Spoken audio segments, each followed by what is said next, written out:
भक्त प्रहलाद और होलिका दहन की अमर गाथा। अंधकार जब अपने चरम पर था, जब अधर्म की छाया ने पूरे संसार को ढक लिया था, जब एक पिता ही अपने पुत्र का शत्रु बन गया था, तभी जन्म हुआ एक ऐसे बालक का जिसके पास न सेना थी, न शक्ति, न अस्त्र, फिर भी वह अजेय था। वह था भक्त प्रहलाद। यह कहानी है विश्वास की, यह कथा है भक्ति की, और यह अमर गाथा है उस अग्नि की जिसने अधर्म को जलाया और सत्य को अमर बना दिया। बहुत समय पहले दैत्यों का एक शक्तिशाली राजा था, हिरण्यकशिपु। उसने घोर तपस्या कर भगवान ब्रह्मा को प्रसन्न किया और वरदान प्राप्त किया, न दिन में मरूंगा, न रात में, न घर में, न बाहर, न धरती पर, न आकाश में, न किसी मनुष्य से, न पशु से, न किसी अस्त्र से, न शस्त्र से। वरदान पाकर वह अहंकार से भर गया। उसने घोषणा कर दी, अब इस संसार में कोई भगवान नहीं, केवल मैं ही पूजनीय हूँ। जिसने विरोध किया उसे दंड मिला, जो झुका नहीं उसे कुचल दिया गया। लेकिन उसी महल में जन्म हुआ एक दिव्य आत्मा का प्रहलाद। जब वह छोटा था तब भी उसकी जिह्वा पर केवल एक नाम था, नारायण नारायण। राजमहल में यह देखकर सब चकित थे। दैत्यों के घर में भगवान विष्णु का भक्त हिरण्यकशिपु को जब यह ज्ञात हुआ, उसका क्रोध ज्वालामुखी की तरह फट पड़ा। किसने सिखाया तुम्हें यह नाम? प्रहलाद मुस्कुराया, पिताश्री, यह नाम तो स्वयं हृदय से निकला है। हिरण्यकशिपु ने उसे गुरुकुल भेजा, आदेश दिया, राजनीति सिखाओ, शक्ति सिखाओ, पर विष्णु का नाम मत आने देना। गुरु उसे राजनीति पढ़ाते, लेकिन प्रहलाद अन्य बच्चों से कहता, संसार क्षणभंगुर है, सच्चा सहारा केवल भगवान विष्णु हैं। गुरु भयभीत हो गए। राजा को समाचार दिया गया, हिरण्यकशिपु का क्रोध अब राक्षसी रूप ले चुका था। हाथियों से कुचलवाना। विशाल हाथियों के पैरों तले प्रहलाद को डाल दिया गया, लेकिन हाथी शांत हो गए।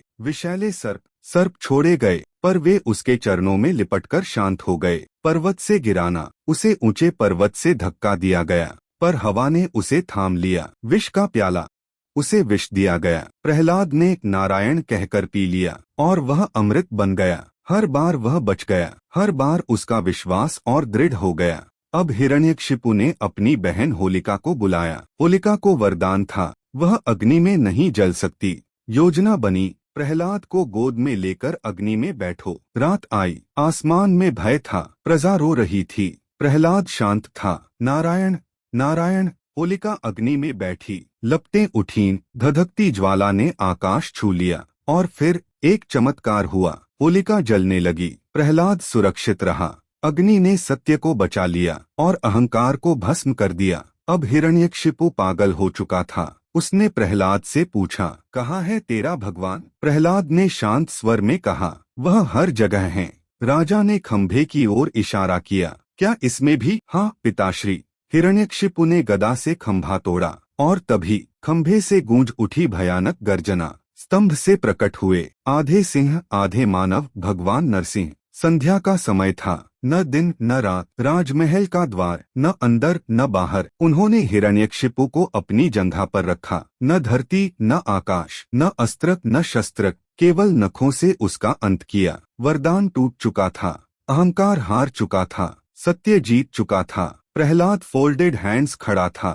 नरसिंह का क्रोध शांत नहीं हो रहा था। देवता भयभीत थे, लेकिन जब प्रहलाद ने चरण स्पर्श किया, नरसिंह शांत हो गए। वत्स, मांगो वरदान। प्रहलाद बोला, मुझे कुछ नहीं चाहिए, यदि देना ही है तो मेरे पिता को क्षमा कर दीजिए। यही थी सच्ची भक्ति। तभी से हर वर्ष फाल्गुन पूर्णिमा की रात होलिका दहन मनाया जाता है। यह केवल अग्नि का त्योहार नहीं, यह याद दिलाता है, अहंकार कितना भी बड़ा हो, सत्य की एक चिंगारी उसे जला सकती है। भक्ति में वह शक्ति है जो मृत्यु को भी पराजित कर दे। यह कहानी हमें सिखाती है, कठिनाई चाहे कितनी भी बड़ी हो, विश्वास मत छोड़ो। सत्य के मार्ग पर चलना कभी आसान नहीं होता, लेकिन अंत में विजय सत्य की ही होती है।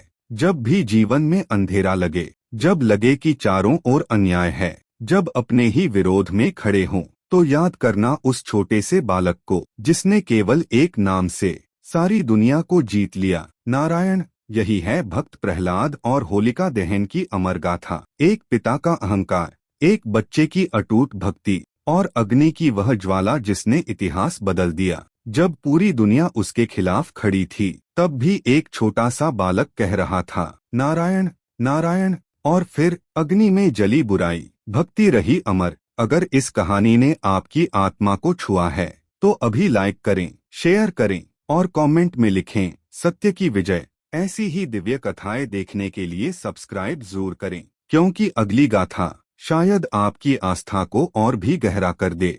Subscribe